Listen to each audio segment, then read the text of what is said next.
Welcome back. You're watching CNN News 18 with me, Griha. China's permanent representative to the UN at the UN Security Council emergency meeting has said that China strongly condemns the US attacks on Iran and the bombing of nuclear facilities under the safeguards of the IAEA. The actions of the US seriously violate the purposes and principles of the UN Charter, international law, as well as Iran's sovereignty, security, and territorial integrity. This is the stand of China. They say exasperated tensions in the Middle East and dealt a heavy blow to the international nuclear non-proliferation regime. The international community must uphold justice and make concrete efforts to cool down the situation and restore peace and stability. My colleague Akanksha is now joining us. Akanksha, this is something that was an expected line. We were just discussing about the state of Hormuz, and we do know how China is heavily reliant on oil coming in from Iran. And this statement is probably in line with that as well, other than the fact that it's supportive of Iran.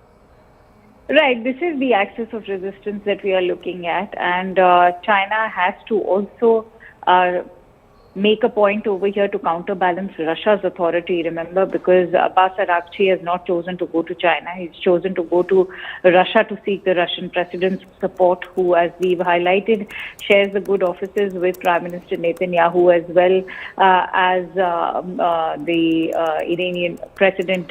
And so China making that point is also to exert its own clout in this axis of resistance, which we all know comprises Russia, China, even Iran, and to a great extent North Korea.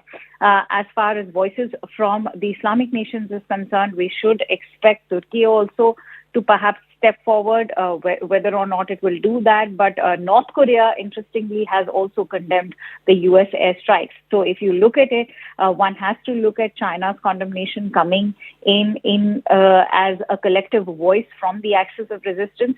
And you rightly highlighted Strait of Hormuz has a very critical role to play. But how actively will China go ahead and assist Iran in fighting this entire conflict? Will they actively join, knowing and having observed how China assists various allies, like it has Pakistan in the India-Pakistan conflict? We've seen they had assisted them with defense makes. That's how far China actually goes. So how much does this condemnation actually mean?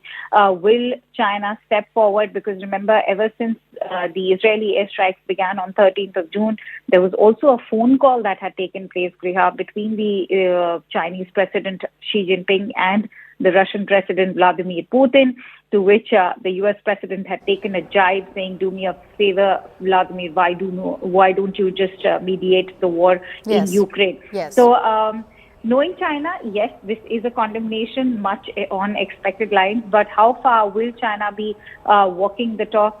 Yes, they are also using this entire attack to condemn U.S., given that it was during the previous Trump regime that he exited the JCPOA. Many are blaming him for violating the nuclear norms as far as the NPT is concerned.